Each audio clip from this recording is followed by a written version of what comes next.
Shalom kakak-kakak, guru-guru sekolah minggu pelayanan anak dimanapun kakak-kakak berada. Puji Tuhan, hari ini kita ketemu di channel Children Care Ministry. Hari ini saya akan membahas tentang bagaimana kita menjadi pelayan anak-anak, khususnya guru-guru sekolah minggu yang lebih kuat atau semakin kuat di tengah-tengah pandemi. Dan hari ini saya bersama dengan Kak Christian, dan kita sapa dulu. Shalom Kak Chris, apa kabar? Shalom, puji Tuhan, kabar baik. Wah, terakhir ketemu kita lagi di ini ya, pelayanan pembukaan cabang gereja Kak Chris ya, terakhir itu ya. Ya, PTC. PTC ya. Oh, padahal kita teman lama banget ya, semenjak dari Rayon 1D ya, di Kelapa Gading. Dan luar biasa. Kenapa saya minta waktu sama Kak Chris? Karena hari ini kita mau bicara tentang hal yang penting, Kak.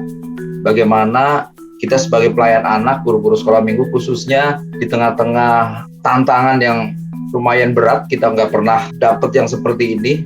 Lalu kemudian bagaimana agar mereka kuat, kita tetap eksis untuk melayani Tuhan melalui anak-anak. Nah, Kak Chris ini punya perjalanan yang luar biasa ya, Kak. Dari dulu kita jadi guru sekolah minggu yang udah lama banget, sampai sekarang Kak Chris justru menggembalakan. Dan ini luar biasa. Saya tuh hormat sama Kak Gembala, saya panggilnya ya. Nah, Kak, gimana Kak? Ceritain dong, Kak, sampai kok bisa mau ambil sesuatu pelayanan yang besar gitu, Kak. Ya, puji Tuhan. Sekali lagi, shalom seluruh rekan-rekan pelayan Tuhan, kakak-kakak sekolah minggu yang ada di Indonesia khususnya. Nah, terima kasih untuk kesempatannya hari ini bersama dengan Kak Puji bisa diizinkan untuk membagikan ya kesaksian, motivasi, berkat-berkat rohani buat rekan-rekan semua, teman-teman semua, kakak-kakak sekolah minggu yang ada. Nah, ya mungkin pertama saya perkenalkan dulu diri saya Kak Christian Tamtama. Saya melayani sebagai guru sekolah minggu sejak tahun 2003. Wow. Ya 2003 akhir ya. Saya ingat ya sekitar bulan November pada waktu itu. Nah, lalu sampai hari ini pun masih tetap melayani pelayanan anak, tetapi hanya porsinya sudah mulai semakin sedikit karena sudah lebih banyak melayani dalam tugas yang lain seperti yang tadi Kak Puji sampaikan.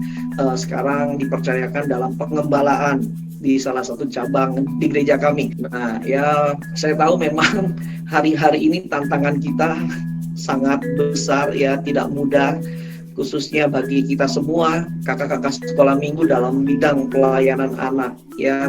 Tetapi ya saya percaya ya ada kekuatan yang Tuhan berikan, ada tuntunan-tuntunan Tuhan yang juga Tuhan berikan. Kalau berbicara kenapa saya bisa Tuhan percayakan atau mendapatkan tugas yang besar ya, khususnya di 2 tahun terakhir ini. Nah, saya pribadi juga agak susah menjawabnya gitu, karena memang di luar perkiraan saya ya, karena itu benar-benar tidak ada dalam agenda pribadi saya untuk bisa mendapatkan tugas yang besar, yaitu pengembalaan ya di 2 tahun terakhir ini.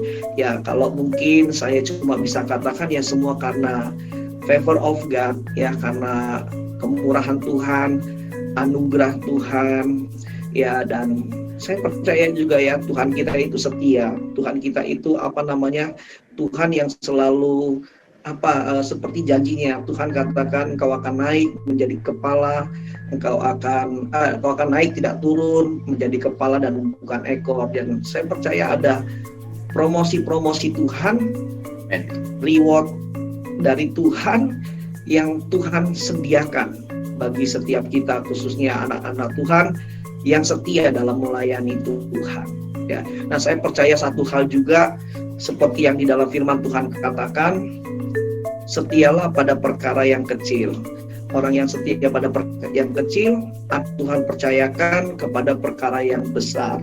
Nah, satu hal saya dapat rema dari ayat firman Tuhan ini adalah gini, ketika kita sedang dipercayakan dalam tugas yang kecil atau perkara yang kecil, sesungguhnya di saat yang sama Tuhan juga sudah menyiapkan perkara yang selanjutnya yang lebih besar setelah kita melakukan perkara yang kecil dengan setia.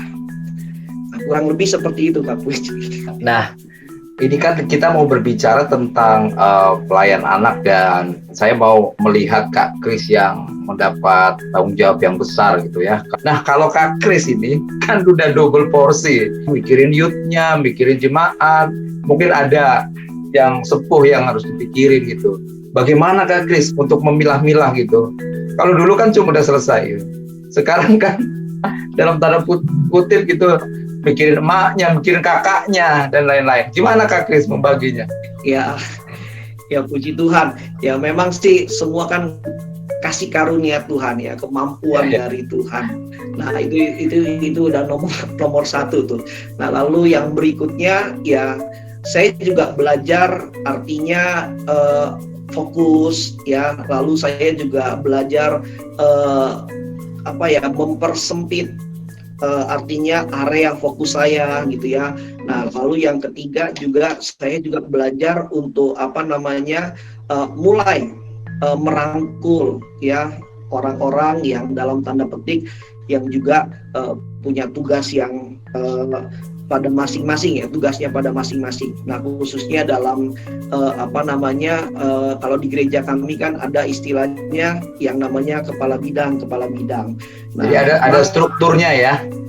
Ada strukturnya.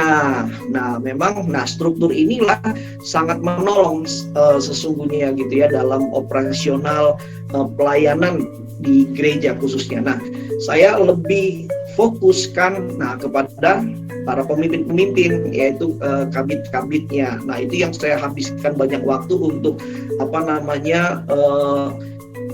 mentoring mereka, bangun hubungan dengan mereka, bangun motivasi mereka, bahkan juga saya juga seringkali ikut ambil bagian, artinya membantu mereka di area-area mereka yang mungkin masih membutuhkan arahan ya, atau mungkin mereka yang kurang mampu ya dengan maksimal mengerjakannya. Nah, saya juga bisa turun langsung. Nah, jadi memang fokus dan membagi tugas. Nah, itu yang saya lakukan. Kurang lebih sih seperti itu. Gitu. Tapi bisa tidur ya, Kak? Waduh, ini pertanyaan yang luar biasa ini. Ya, jujur memang terkadang juga ya kalau lagi memang overload ya kadang sampai kurang tidur juga ya, jujur sih gitu ya. Karena mungkin masih ada tugas-tugas yang masih gantung gitu ya, lalu memikirkan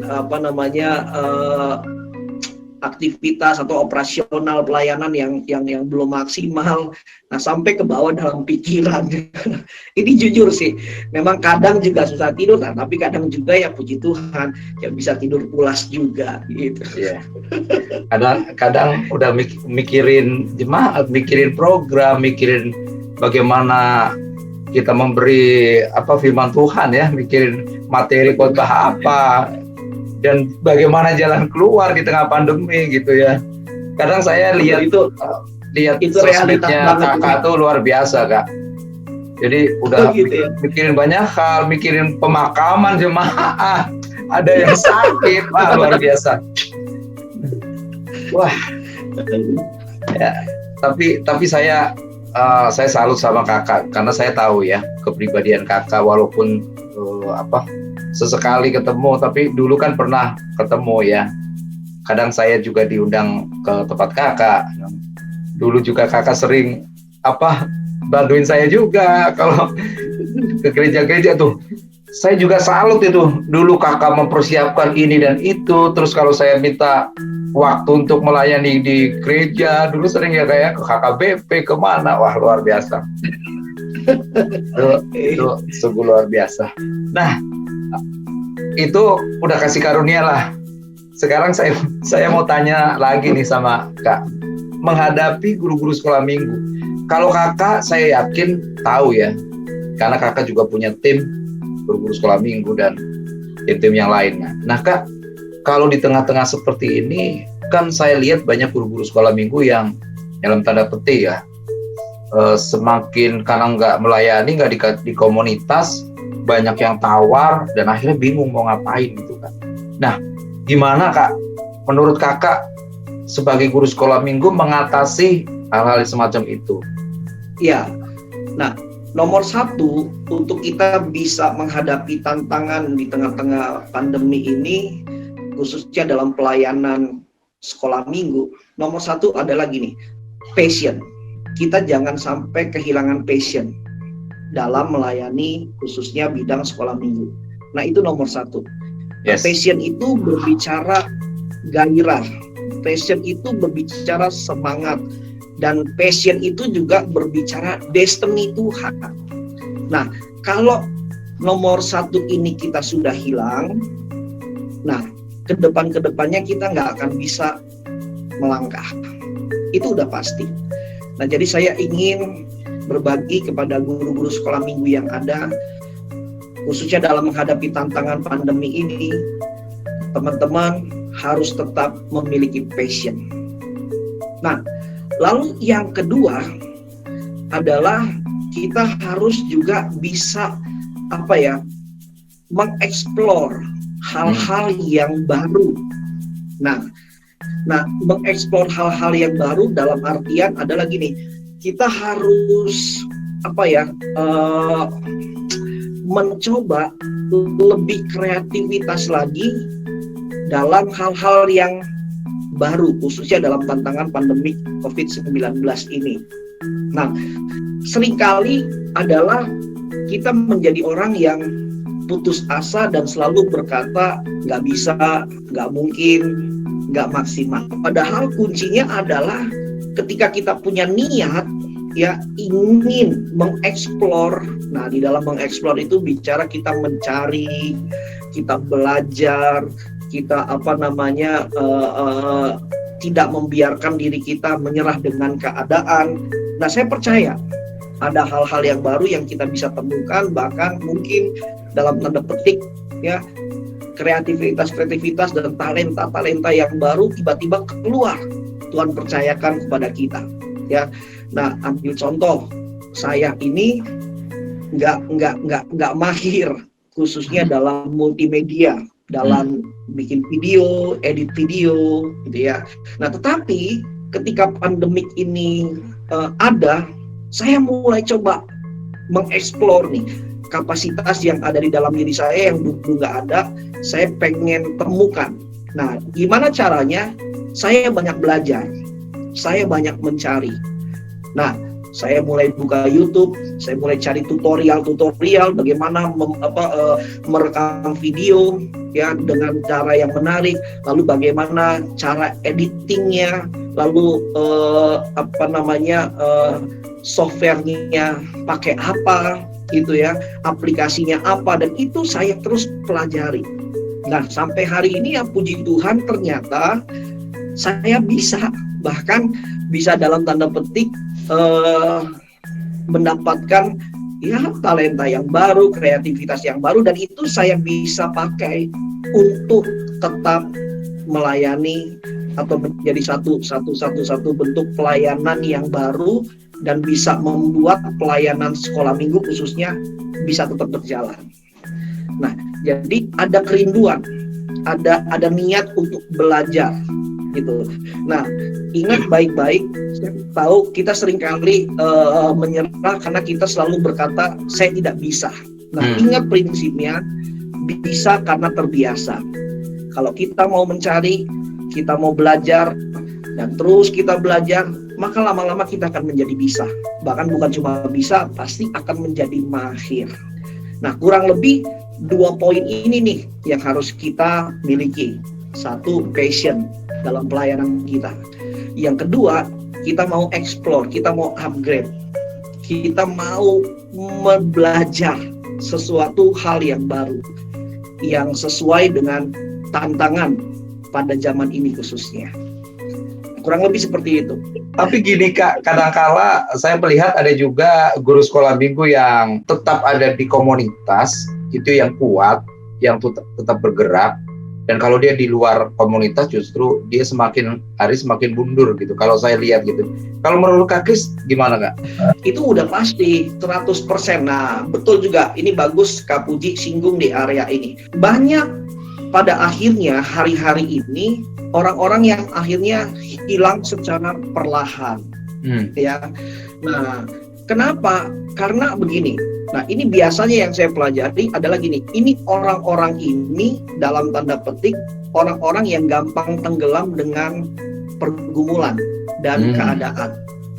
Nah, sehingga mereka sudah mulai kehilangan gairah, mulai kehilangan semangat. Nah, karena kehilangan semangat dan gairah, mereka mulai menarik diri dari komunitas, menarik diri dari yang namanya perkumpulan rohani, khususnya dalam gerejanya gitu. Nah, keadaan yang seperti ini akan semakin membuat mereka lebih tidak kuat lagi sebenarnya untuk menghadapi tantangan ke depan ini. Nah, kalau kita bisa tetap bertahan, ya sekalipun kita ada masalah, ada pergumulan, tantangan yang berat, tapi kita masih tetap masuk dalam komunitas, tetap dalam satu barisan, minimal kita akan mendapatkan kekuatan. Itu udah pasti. Kenapa? Karena dalam komunitas itu bukan cuma bicara pertemuan secara fisik atau visual ya secara digital hari-hari ini, tetapi ketika kita berkumpul dalam satu komunitas ada impartasi spirit, ada transfer semangat, transfer roh yang kita bisa dapatkan. Nah, untuk itu saya juga kurang lebih sama dengan Kak Puji berpesan kepada guru-guru sekolah minggu yang ada, jangan menarik diri dalam komunitas, apalagi ketika teman-teman sedang dalam pergumulan, dalam beban yang berat. Teman-teman pasti akan jauh lebih berat menghadapi hari-hari ini khususnya. Dan harus tetap bergerak ya Kak ya? Ya, nah bagaimana kita bisa bergerak kalau kita nggak mendapatkan energi dalam kebersamaan? Gitu loh. Kita nggak bisa kita menarik diri, ya kita nggak bisa lagi mendapatkan vision secara bersama-sama gitu. Jadi harus tetap ada dalam komunitas apapun tantangannya. Gitu. Justru mungkin di era-era seperti ini, di tantangan-tantangan yang seperti ini, justru kita harusnya semakin kuat ya Kak ya. Karena kita percaya kok kalau kita tetap buka hati, kita tetap respon, ada dalam komunitas, pasti Tuhan kasih sesuatu yang kita butuhkan ya Kak ya. Betul, Tuhan pasti perlengkapi kita. Wow. Saya berharap guru-guru sekolah minggu ya apapun tantangannya harus tetap ambil bagian dalam komunitas. Jangan terputus dengan komunitas. Kurang lebih seperti itu, kurang lebih.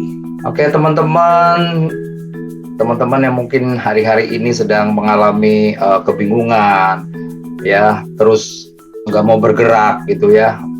Ayo, seperti yang tadi Kak Christian kasih tahu, ada 3 poin yang hari ini kita pelajari. Yang pertama adalah tentang passion ya. Kita harus lihat lagi tujuan kita ketika kita ambil pelayanan ini. Yang kedua tadi disinggung tentang destiny ya Kak ya. Lalu yang ketiga explore. Nah, ini yang paling penting hari-hari ini. Jangan sampai kakak-kakak tuh diam, tidak ada dalam komunitas, jadi tidak ada impartasi, dukungan. Itu yang Kak Kris sampaikan hari ini. Kak Kris, pesan terakhir dong Kak Kris, penutup sebelum kita tutup. Oh iya, nah saya ingin memberikan satu pesan terakhir juga untuk bisa sebagai semangat motivasi buat seluruh kakak-kakak sekolah minggu terutamanya. Nah, tetap setia melayani Tuhan dalam situasi kondisi apapun. Jangan pernah lihat hari ini, khususnya ketika kita sedang menghadapi tantangan yang berat. Tapi lihatlah hari depan. 1 tahun ke depan, 2 tahun ke depan, 5 tahun ke depan. Ada sesuatu dampak yang besar dari apa yang kita tabur hari ini. Saya terlalu yakin dan percaya ketika teman-teman, kakak-kakak sekolah minggu semuanya tetap bergerak, tetap setia, maka teman-teman akan melihat satu berkat yang luar biasa di hari-hari ke depan. Firman Tuhan berkata, orang-orang yang berjalan maju sambil mencucurkan air mata, mereka akan menuai dengan sorak-sorai, bahkan pulang membawa berkas-berkasnya. Amin. Tetap setia, teman-teman semua. Yes. Wow, luar biasa. Waktu yang singkat, tapi ada beberapa yang kita pelajari, dan pesan dari Kak Kris luar biasa. Kak Kris, kalau boleh Kak Kris berdoa buat kita semua, Kak, buat guru-guru sekolah minggu agar ya kita dikuatkan. Oke, ya. Ayo mari kakak-kakak sekolah minggu dimanapun kakak-kakak berada, kita akhiri sharing kita hari ini dan kita akan tutup dalam doa. Kami bersyukur Tuhan untuk perbincangan yang singkat yang kami boleh lakukan, dan kami berdoa biarlah apa yang boleh menjadi bahan diskusi, arahan demi arahan, biarlah boleh menjadi berkat bagi banyak orang, khususnya kakak-kakak sekolah minggu yang melihat acara ini. Dan hamba-Mu berdoa khusus Tuhan, bangkitkan lebih lagi setiap kami semua, kakak-kakak sekolah minggu, guru-guru sekolah minggu Tuhan yang ada khususnya. Bahkan di tengah-tengah masa pandemi COVID-19 ini, buat kami tidak ada yang menyerah, buat kami tidak ada yang mundur, buat kami tidak ada yang berhenti di tengah jalan, tetapi buat kami tetap bangkit dan mengarahkan pandangan kami ke depan seperti yang Paulus lakukan, berlari-lari menuju kepada destiny Tuhan, panggilan Tuhan. Tuhan, kami tahu setelah pandemik ini berakhir, ada satu kegerakan yang dahsyat, yang besar. Ada satu terobosan yang dahsyat, yang besar, yang akan terjadi atas bangsa kami Indonesia khususnya. Kami percaya bidang pelayanan sekolah minggu akan menuai jutaan jiwa anak-anak sekolah minggu. Bahkan dari anak-anak sekolah minggu akan bangkit orang-orang hebat, orang-orang besar, hamba-hamba Tuhan yang Tuhan pakai di usia muda. Tuhan, buat kami bisa melihat visi ke depan, bukan melihat hari ini. Kalau kami melihat hari ini, kami pasti menjadi lemah. Tapi kami tidak mau melihat hari ini. Kami mau melihat masa depan. Kami mau lihat janji Tuhan yang ya dan amin pasti digenapi. Yoel 2 ayat yang ke-28, 29 itu sedang digenapi Tuhan. Tuhan sedang mencurahkan Roh Kudus-Nya atas semua manusia, anak laki-laki, teruna-teruna, orang-orang dewasa. Tuhan sedang mencurahkan kuasa Roh Kudus-Nya.